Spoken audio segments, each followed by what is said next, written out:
Hello students, मैं अमित मिश्रा आपका स्वागत करता हूं अपने यूट्यूब चैनल अहिंद एकेडमी पर। आज हम अपनी क्लास को आगे कंटिन्यू करते हैं। पिछली वीडियो में हमने काइंड्स ऑफ नाउन के 3 टाइप्स को पढ़ लिया था। आज आगे बचे 2 टाइप्स को भी हम डिस्कस करेंगे और साथ ही साथ नाउन्स के रूल्स और फंक्शंस के बारे में भी थोड़ी डिटेल इन्फॉर्मेशन लेंगे आज की वीडियो में। ठीक है, तो चलिए देर नहीं करते हैं, शुरू करते हैं अपने टॉपिक जिसका नाम है नाउन। देखिए, पिछले वीडियो में हमने 3 टाइप्स को डिस्कस किया था, जो कि proper noun, common noun, collective noun था। आज हम उसी के आगे अपनी क्लास को बढ़ाते हैं और डिस्कस करते हैं मटेरियल नाउन और एब्स्ट्रैक्ट नाउन के बारे में। तो चलिए मटेरियल नाउन समझते हैं क्या होता है।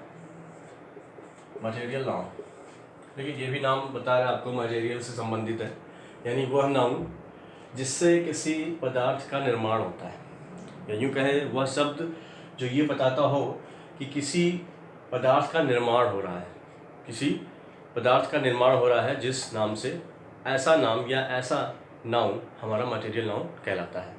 फॉर एग्जाम्पल क्या हो सकता है, देखिए कोई भी शब्द, यहाँ पर हम शब्द यानी नाम की बात कर रहे हैं, ठीक है, तो उसी चीज़ को समझना है। अब जैसे मैंने यहाँ पर एग्जाम्पल लिया आयरन, गोल्ड, सिल्वर, ठीक है, रबर, प्लास्टिक, वुड, ये क्या है? ये ऐसे नाउन हैं जिनसे किसी पदार्थ का निर्माण होता है। फॉर एग्जाम्पल जैसे मान लीजिए कोई रिंग है, ठीक है, अब ये रिंग जो है आपकी वो गोल्ड की बनी हो, ठीक है, इसमें जो मेटल यूज़ किया गया है वो है गोल्ड। तो यहाँ पर गोल्ड क्या होगा? यहाँ पर गोल्ड मटेरियल नाउन होगा और रिंग क्या होगा? रिंग कॉमन नाउन होगा। कैसे? देखिए रिंग आपकी सिल्वर की भी हो सकती है, ठीक है, और अगर एक हम मान लीजिए लोहे की बना लें रिंग, आयरन की, हम प्लास्टिक की भी बना सकते हैं। तो आप यहाँ देख सकते हो ये जो मैटर यूज़ किए जा रहे हैं इस वस्तु को बनाने में, दैट इज रिंग, यहाँ पर पदार्थ कौन सा है? पदार्थ है गोल्ड, सिल्वर, आयरन, प्लास्टिक। ये क्या बता रहा है? ये मटेरियल नाउन को बता रहा है, जबकि रिंग आपका क्या होगा? ये कॉमन नाउन होगा, ना कि मटेरियल नाउन। और बहुत से लोग ऐसे भी कंफ्यूज होते हैं जो ये समझते हैं कि टेबल मटेरियल नाउन है, ठीक है, चेयर मटेरियल नाउन है। ऐसा गलत है, ऐसा कहना बिल्कुल भी गलत होगा। क्यों? क्योंकि टेबल जो है आपकी आयरन की भी हो सकती है, आयरन से बनी हो सकती है, वुड से बनी हो सकती है, कांच यानी ग्लास से बनी हो सकती है, प्लास्टिक की हो सकती है। तो ये सब क्या है? ये सब एक मैटर है, मटेरियल है, जिनसे कोई वस्तु बन रही है। जैसे टेबल बन रहा है, चेयर बन रही है, तो ये क्या कहलाएगा? ये तो कॉमन कहलाएगा, क्योंकि ये चेयर इन सभी पदार्थों से बन सकती है, अलग टेबल भी इन पदार्थों से बन सकता है। तो जो मैटर यूज़ किया जा रहा है ना, जो मैटर यूज़ किया जा रहा है और उससे बनी हुई चीज़ जो होगी वो तो कॉमन होगी, लेकिन जो मैटर उसमें इस्तेमाल किया जा रहा है उस शब्द को, उस नाउन को हम क्या कहेंगे? मटेरियल नाउन कहेंगे। तो मटेरियल नाउन यही है, ठीक है, जिससे आप कोई वस्तु का निर्माण करते हैं या जो पदार्थ का बोध कराता है वो मटेरियल नाउन कहलाता है, ठीक है। तो ये सारे एग्जांपल्स आपके हो सकते हैं, iron, gold, silver, rubber, plastic, would, glass etcetera, ठीक है। तो ये मैटर कहलाएंगे, यानी कि मटेरियल नाउन कहलाएंगे, और ये जिस चीज़ को बनाते हैं वो कॉमन नाउन होती है। तो इसमें कोई कंफ्यूजन आई थिंक नहीं होना चाहिए। आगे बढ़ते हैं अपने सेकंड टाइप को, जो कि यहाँ पर बचा हुआ है एब्स्ट्रैक्ट नाउन, ठीक है। मैं यहाँ पर इसको रिमूव कर दे रहा हूँ।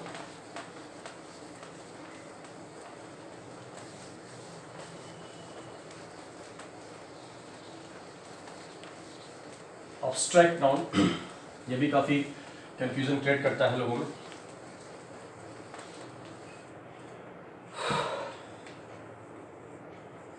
एब्स्ट्रैक्ट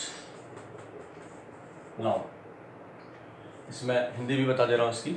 इसको हिंदी में कहते हैं हम लोग भाववाचक संज्ञा, ठीक है।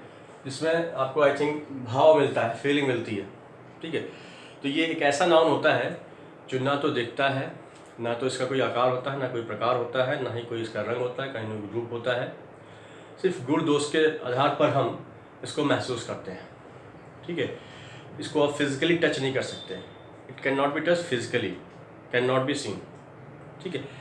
तो आपको ऐसे नाउन को समझना है, ऐसा नाउन जो ना तो दिखता हो, ना हम छू सकते हो, पकड़ सकते हो, और ना ही जिसका कोई आकार हो, ना प्रकार हो, ना ही कोई रंग रूप, ठीक है।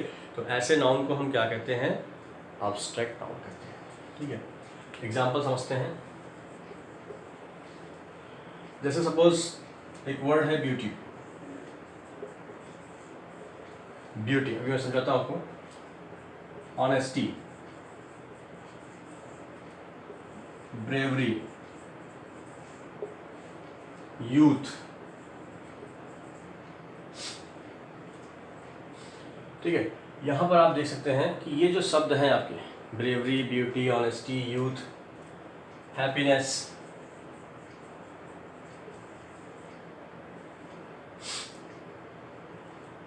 ठीक है, इस तरह से आपको बहुत सारे वर्ड्स मिलेंगे। तो ये वर्ड्स को समझते हैं क्या है।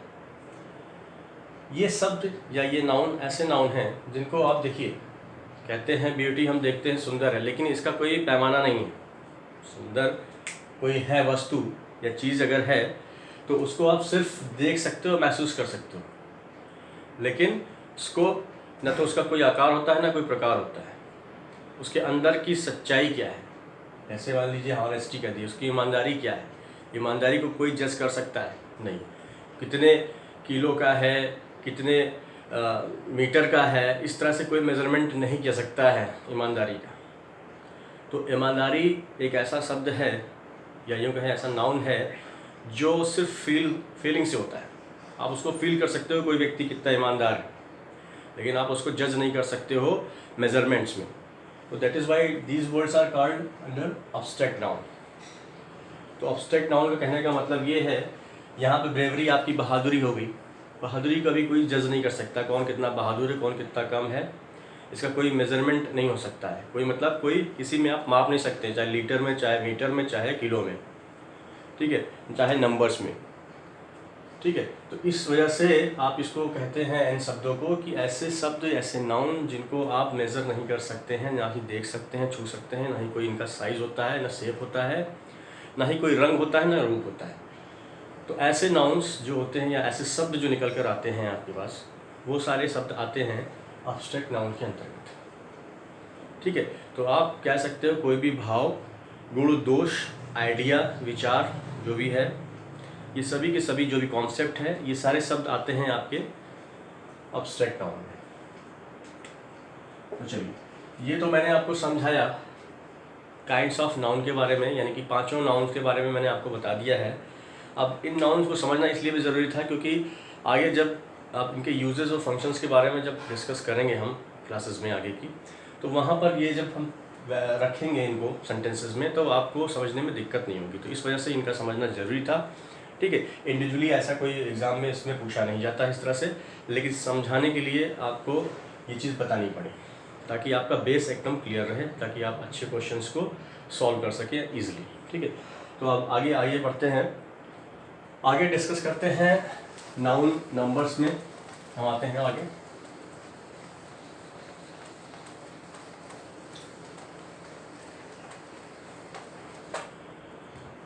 नाउन नंबर्स, नाउन नंबर क्या है, ठीक है। नाउन नंबर यहाँ पर नाउन संख्या से नहीं बता रहा हूँ, नाउन नंबर्स क्या होता है, होता क्या है कि पहली चीज़ तो ये समझ लेते हैं नाउन सेंटेंस में किस तरीके से यूज़ करता है, यानी कि फंक्शन क्या होता है नाउन का, पहले ये चीज़ भी जानना ज़रूरी है। उसके बाद हम शायद नाउन नंबर को समझे तो ज़्यादा अच्छे से समझ में आएगा। तो देखिए एक्चुअली होता क्या है, कोई भी सेंटेंस होता है, बेसिकली एक नॉर्मल सेंटेंसेस की अगर हम बात करें तो उसमें क्या होता है, सब्जेक्ट होता है, वर्ब होता है, प्लस ऑब्जेक्ट होता है, ठीक है। सब्जेक्ट वर्ब से भी सेंटेंसेस बनते हैं, ठीक है, नो डाउट। लेकिन अगर हम मान के चलें यहाँ पर कि सब्जेक्ट वर्ब ऑब्जेक्ट माना एक सेंटेंस का एक स्टैंडर्ड फॉर्मेट है, ठीक है, ये स्ट्रक्चर होता है सेंटेंस का, स्टैंडर्ड सेंटेंसेस का। तो नाउन का जो रोल होता है, यानी कि नाउन का जो फंक्शन है, नाउन कहाँ कहाँ पर सेंटेंसेस में आ सकता है। तो एक तो नाउन आपका जो है सब्जेक्ट के रूप में काम करता है, दूसरा नाउन सेंटेंस में ऑब्जेक्ट के रूप में भी काम करेगा। यहाँ पर भी नाउन आता है, ठीक है। खास बात नाउन के साथ ये होती है कि इसका फॉर्म नहीं चेंज होता है। जैसे कि आप प्रोनाउन में जब पढ़ेंगे तो प्रोनाउन में सब्जेक्टिव और ऑब्जेक्टिव केस चेंज हो जाते हैं, लेकिन नाउन के साथ ऐसा नहीं है। नाउन सब्जेक्ट में भी जिस रूप में लिखा है, अगर यहाँ पर किसी का नाम है राम है तो यहाँ भी राम ही होगा, ठीक है। जबकि प्रोनाउन में जैसे आपने लिखा किसी का ही, तो यहाँ पर हिम हो जाता है, ऐसा इसके साथ नहीं है, ठीक है। बहरहाल तो नाउन आपने देखा, नाउन का फंक्शन का मतलब यहाँ पे है नाउन सब्जेक्ट प्लस ऑब्जेक्ट, इन दोनों ही फॉर्म में यूज़ होता है सेंटेंसेस में। तो प्रॉब्लम ये है इस नाउन नंबर को समझने से पहले कि हमें एक चीज़ तो यहाँ पे बेसिक चीज़ें हैं जो पता होनी चाहिए कि सब्जेक्ट में जो भी होता है नाउन या प्रोनाउन, उसी के अनुसार यहाँ पर वर्ब भी काम करती है, ठीक है। कहने का मतलब जिस नंबर में यहाँ पर नाउन होगा उसी के अनुसार यहाँ पर सिंगुलर और प्लूरल का वर्ब लगेगा। Singular subject singular verb, plural subject plural verb, ये सभी जानते हैं, ठीक है। तो इसलिए नाउन नंबर को समझते हैं। नाउन नंबर का मतलब यहाँ पर है सिंगुलरिटी और प्लूरलिटी से, यानी कि एक वचन और बहुवचन से। तो सिंगुलर और प्लूरल के बारे में थोड़ा सा हम डिस्कस कर लें।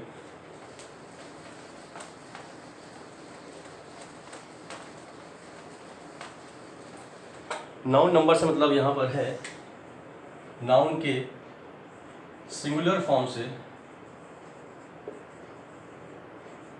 और नाउन के प्लूरल फॉर्म से, ठीक है।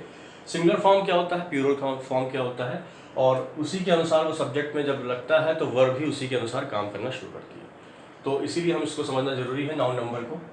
सिंगुलर फॉर्म होता है जब कोई एक व्यक्ति, वस्तु या स्थान के बारे में बात हो रही है, ठीक है।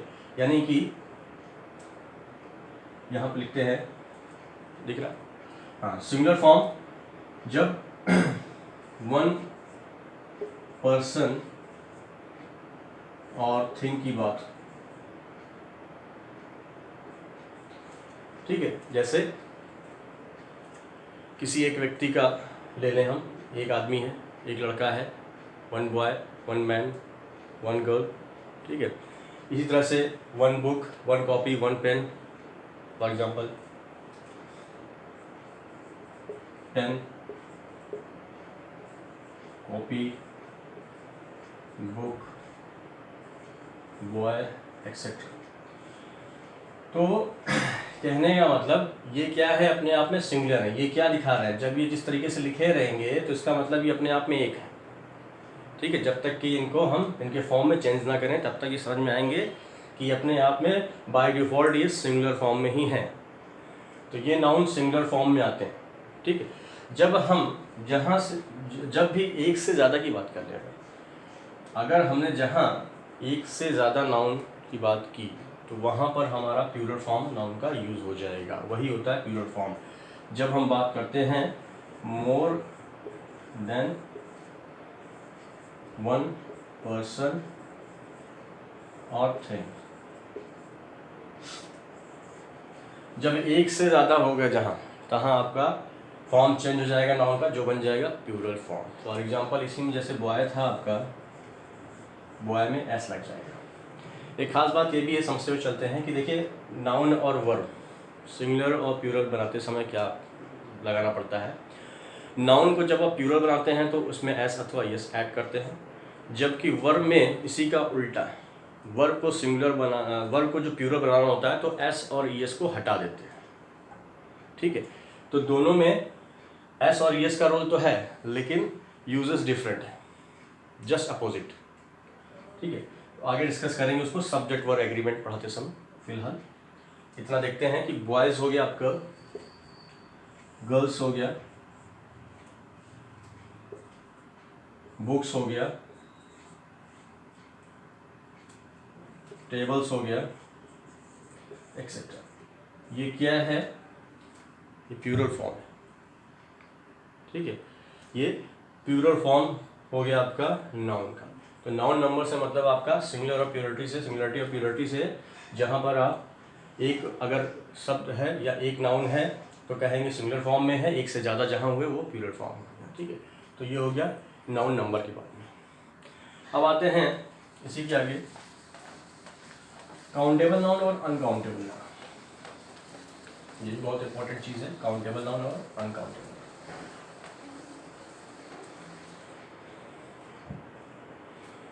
देखिए, काउंटेबल नाउन और अनकाउंटेबल नाउन, इन दोनों को समझ लेते हैं। काउंटेबल नाउन क्या होता है और अनकाउंटेबल नाउन क्या होता है। आई थिंक बहुत लोग समझ सकते हैं इस चीज़ को। काउंट करना यानी कि जो चीज़ काउंट हो सके वो काउंटेबल है, यानी वो नाउन जिनको आप नंबर्स में काउंट कर सकते हैं।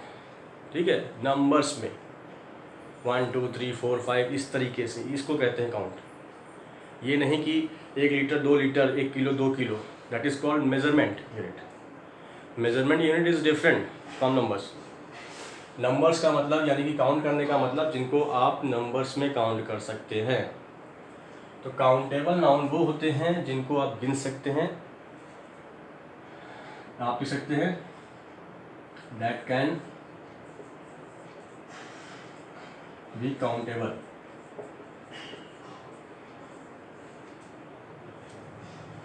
ठीक है, जिनको गिना जा सकता है, ऐसे नाउन को हम कहते हैं काउंटेबल नाउन। अनकाउंटेबल नाउन ऐसे नाउन जिनको हम गिन नहीं सकते हैं। ठीक है, पहले एग्जांपल ले लेते हैं काउंटेबल नाउन का। काउंटेबल नाउन में आप क्या कर सकते हैं, जैसे आप पर्सन की बात करें, जैसे लड़कों को नंबर्स में काउंट कर सकते हैं। There are 5 boys standing there. ठीक है, इस तरह से आप बोल सकते हैं। तो प्लूरल बनाएंगे तो एस लग जाएगा। ठीक है, ये अलग चीज़ है। तो बॉयज़ को काउंट कर सकते हैं, बुक्स को काउंट कर सकते हैं, टेबल काउंट कर सकते हैं, चेयर काउंट कर सकते हैं, पेन काउंट कर सकते हैं। ठीक है, आई थिंक अब आप समझ सकते हैं कि काउंट करने का मतलब क्या है। काउंट जो नाउन काउंट किया सकता है वो काउंटेबल नाउन में आ जाएगा। ठीक है, अगला आप देखेंगे इसी में अनकाउंटेबल नाउन। मैंने बताया अनकाउंटेबल नाउन वो नाउन है जिनको आप काउंट नहीं कर सकते हैं नंबर्स में। ठीक है, रिस्पेक्टिव ऑफ कि उनको आप मेज़र कर सकते हैं। मेज़र करना एक अलग चीज़ है, किलो में, मीटर में, यानी लेंथ में, ठीक है, वेट में, इन सब में आप मेज़र कर सकते हो, बट उनको नंबर्स में काउंट नहीं कर सकते हो। फॉर एग्जांपल ऑयल हो गया, मिल्क हो गया, ठीक है, पेट्रोल हो गया। वही चीज़ अब आपके दिमाग में जा रहा होगा, सर इसको कहते तो हैं हम लोग 3 किलो तेल लिया, ये 4 लीटर पेट्रोल भराया, लेकिन वो मेज़रमेंट यूनिट है। इस चीज़ को समझिएगा, मेज़रमेंट यूनिट डिफरेंट है। ठीक है, यहाँ पर हम बात कर रहे हैं काउंट करने की। 1 पेट्रोल 2 पेट्रोल 3 पेट्रोल नहीं बोल सकते, 1 ऑयल 2 ऑयल 3 ऑयल नहीं बोल सकते। ठीक है, 3 लीटर ऑयल बोल सकते हैं, वो डिफरेंट है, वो चीज़ वो मेज़र किया गया है उसको। ठीक है, क्वांटिटी में। ठीक है, क्वांटिटी इससे प्रेजेंट हमें चल रही है।